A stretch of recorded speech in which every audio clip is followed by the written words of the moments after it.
नमस्कार दोस्तों, मैं Raghunath Aryanath the YouTube channel आपका स्वागत करता है। चलिए दोस्तों, आज हम संताली औलचिकी और हिंदी भाषा भाग 2 के बारे में हम चर्चा करेंगे। आप देख सकते हैं जो बाएं तरफ दूसरे लाइन में लिखा गया अक्षरों के बारे में हम आज चर्चा करेंगे। आप देख सकते हैं संताली भाषा में लिखा गया है आ, आख, आज, आम, औ। आ, आख, आज, आम, औ।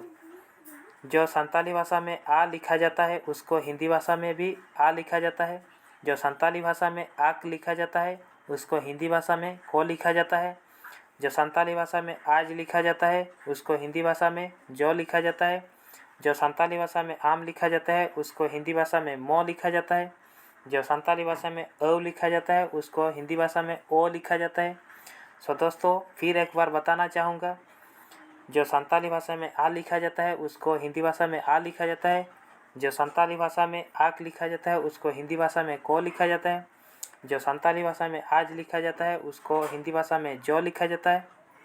जो संताली भाषा में आम लिखा जाता है उसको हिंदी भाषा में मो लिखा जाता है। जो संताली भाषा में औ लिखा जाता है उसको हिंदी भाषा में ओ लिखा जाता है। सो दोस्तों, आज के लिए इतना ही। फिर मिलेंगे नेक्स्ट वीडियो में। जोहार मारांग गुरु, अंग नमः शिवाय।